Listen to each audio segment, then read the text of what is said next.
예수님의 탄생, 우리가 알고 있는 그 이야기. 그런데 말입니다. 이 이야기 속에 숨겨진 엄청난 비밀이 있다는 거 알고 계셨나요? 여러분, 오늘 함께 나눌 이야기는 단순한 성경 이야기가 아닙니다. 하나님의 섭리가 얼마나 놀랍고 정교하게 이루어지는지, 그리고 인간의 욕심과 계획조차도 하나님의 뜻을 이루는 도구가 될 수 있다는 걸 보여주는 강력한 증거입니다. 로마 황제 아구스도 그가 왜 갑자기 인구조사를 명령했을까요? 단순한 세금 징수 때문이라고요? 맞습니다. 그런데 이게 끝이 아닙니다. 여기서 우리가 놓치면 안 되는 중요한 포인트가 있습니다. 바로 미가서 5장 2절의 예언입니다. 베들레헴에서 다스릴 자가 나올 것이다. 그런데 말입니다. 요셉과 마리아는 원래 베들레헴에 살던 사람들이 아니었습니다. 그런데 갑자기 황제가 인구조사를 명령하면서 그들이 베들레헴으로 가야만 했습니다. 그냥 우연일까요? 아니죠. 로마 황제는 단지 자신의 권력을 강화하기 위해 명령을 내린 것이었지만 그 과정 속에서 하나님의 계획이 완벽하게 이루어진 겁니다. 인간이 아무리 자신의 뜻대로 움직이려 해도 결국 하나님의 뜻 안에서 돌아가게 된다는 것. 이게 바로 하나님의 섭리입니다. 이게 끝이냐고요? 아직 시작도 안 했습니다. 지금부터 진짜 중요한 이야기가 펼쳐집니다. 하나님께서 인간의 역사 속에서 어떻게 개입하시고 마리아는 이 모든 과정에서 어떤 태도를 보였는지 지금부터 함께 깊이 들어가 보겠습니다.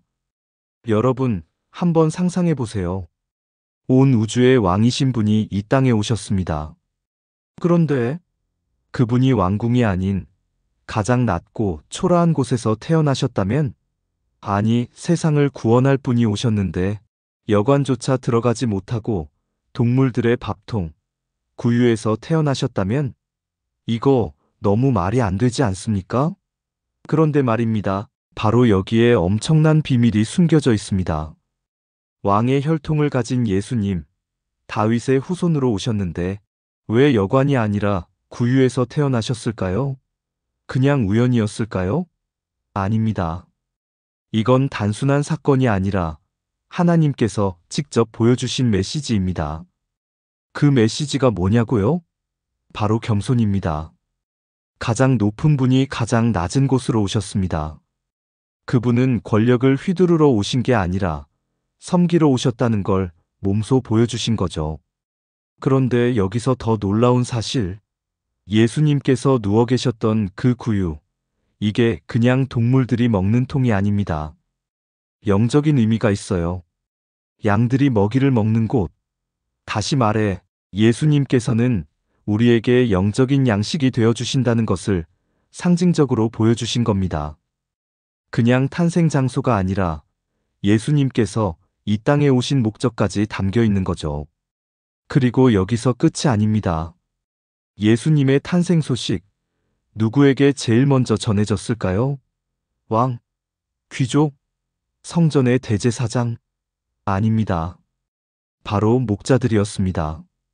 그런데 이 목자라는 존재, 당시 사회에서 엄청나게 천대받는 사람들이었습니다. 오늘날로 치면 거리에서 노숙하는 사람들과 비슷한 취급을 받았어요. 그런데 예수님의 탄생 소식은 그들에게 가장 먼저 전해졌습니다. 이유가 뭘까요? 목자는 단순히 사회적 약자였을 뿐만 아니라 양을 돌보는 사람들입니다. 즉, 예수님께서 이 땅에 오셔서 하실 일과 연결됩니다. 예수님은 단순한 왕이 아니라 잃어버린 양들을 찾아오신 선한 목자라는 걸 이 사건을 통해 보여주신 거죠. 이건 우연이 아닙니다. 하나님께서 계획하신 깊은 의미가 담긴 장면입니다. 그렇다면 예수님의 탄생을 통해 우리가 배워야 할 것은 무엇일까요? 그분이 선택하신 이 낮은 자리, 그 자리에서 우리가 깨달아야 할 메시지는 과연 무엇일까요? 이제부터 더욱 깊이 들어가 보겠습니다. 여러분, 누군가 와서 엄청난 이야기를 들려줬다고 상상해 보세요. 그 이야기가 내가 직접 겪은 것과 연결된다면? 아마 가만히 듣고만 있진 않겠죠. 오히려 나도 그런 경험 있었어 하면서 신나게 내 이야기를 보태고 싶어질 겁니다. 그런데 말입니다. 예수님의 어머니 마리아는 달랐습니다. 목자들이 와서 천사가 나타났다는 이야기를 들려줍니다. 보통 사람이라면 나도 천사를 봤어요 하면서 흥분해서 말했을 수도 있죠. 그런데 마리아는 아무 말도 하지 않습니다. 그냥 조용히 듣고 마음에 새깁니다. 이거 보통 태도가 아닙니다. 우리는 보통 특별한 경험이 있으면 더 크게 말하고 싶어집니다. 친구들한테도 말하고 SNS에도 올리고 사람들이 알아줬으면 하는 마음이 생기죠. 그런데 마리아는 그렇게 하지 않았습니다. 왜 그랬을까요? 그녀는 자신의 경험을 자랑하려고 하지 않았습니다. 오히려 깊이 묵상하며 그 의미를 되새겼습니다. 여기서 우리는 중요한 교훈을 배울 수 있습니다. 진정한 신앙과 깨달음은 말이 아니라 마음에서 시작된다는 것. 그렇다면 마리아가 이렇게 조용히 묵상할 수 있었던 이유는 무엇일까요? 그리고 이 태도가 우리에게 어떤 의미를 주는 걸까요? 이제 그 깊은 의미를 하나씩 풀어보겠습니다. 여러분, 만약 여러분이 엄청난 비밀을 알게 됐다면 어떻게 하시겠습니까? 당장 주변 사람들에게 말하고 싶지 않으세요? 나만 알고 있기엔 너무 아까운 이야기야 하면서 여기저기 퍼뜨리고 싶을 수도 있습니다. 하지만 조심해야 합니다. 왜냐고요? 하나님의 뜻은 인간이 한 번에 다 이해할 수 있는 게 아닙니다. 그런데 문제는 사람들은 자신이 다 이해했다고 착각하는 순간 교만해진다는 거죠. 그러면서 성급하게 말하고 때로는 섣부른 판단을 하게 됩니다. 그리고 그 결과는요? 오해를 만들고 상황을 더 복잡하게 만들 수도 있습니다. 하나님의 말씀은 깊이 듣고 묵상하고 충분한 시간을 가지고 깨달아야 합니다. 그냥 즉각적으로 알겠다 하고 떠드는 건 너무 성급한 태도입니다. 마치 시험 문제를 풀 때 문제를 다 읽기도 전에 이거 답 알겠어 하고 아무렇게나 휘갈겨 쓰는 것과 다를 바가 없습니다. 그래서 신앙에는 침묵과 숙고의 과정이 반드시 필요합니다. 하나님의 뜻을 이해하려면 가벼운 태도로 접근해서는 안 됩니다. 신중함이 필요하죠. 마리아가 천사의 말을 듣고 곧바로 사람들에게 떠들지 않은 이유도 여기에 있습니다. 만약 그녀가 흥분해서 나한테 천사가 나타났어.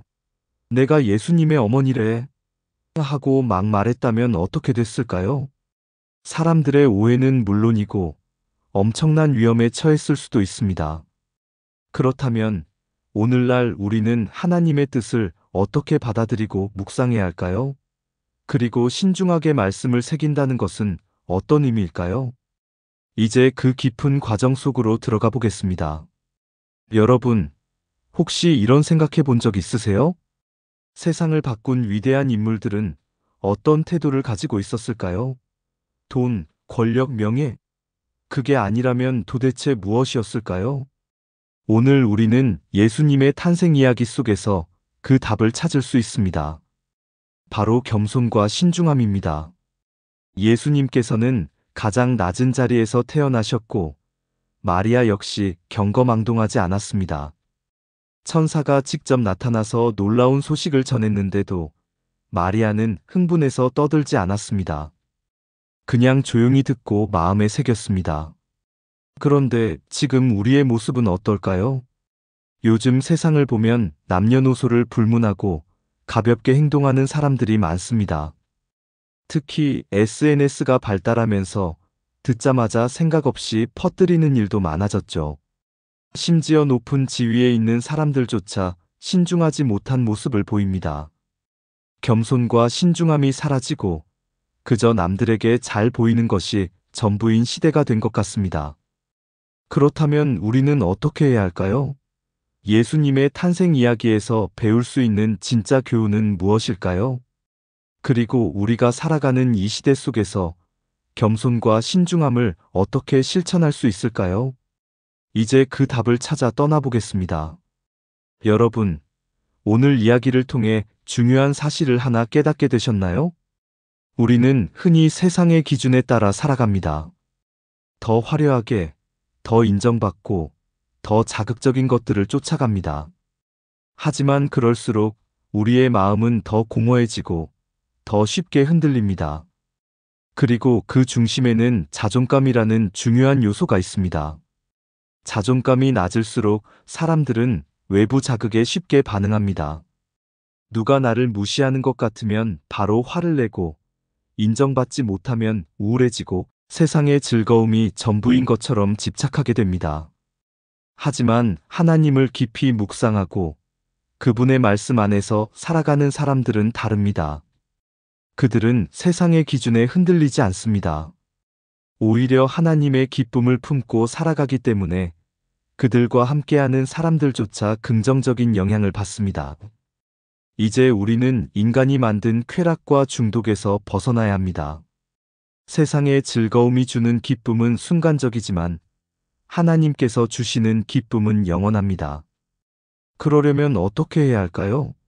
더 낮아지고 더 겸손해지며 신중하게 하나님 말씀을 깊이 새기는 것이 그 첫걸음입니다.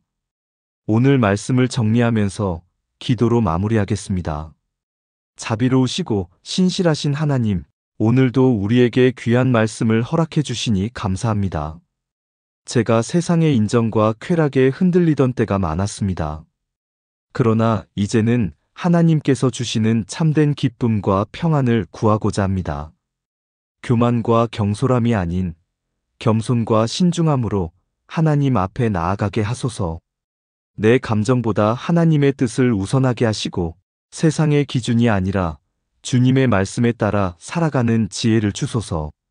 세상의 즐거움에 빠져 방향을 잃지 않게 하시고 오히려 나를 통해 주님의 사랑과 평안이 전해질 수 있도록 인도하소서. 오늘도 우리의 기도를 들어주시고 늘 함께해 주시는 하나님께 감사드립니다. 아멘. 자, 오늘 이야기가 마음에 남았다면 좋아요와 구독, 그리고 알람 설정까지 꼭 눌러주세요. 다음 영상에서는 더 깊이 있는 이야기로 찾아뵙겠습니다. 세상의 기준이 아니라 진짜 중요한 것을 놓치지 않는 방법. 궁금하시다면 절대 놓치지 마세요. 다음 영상에서 뵙겠습니다.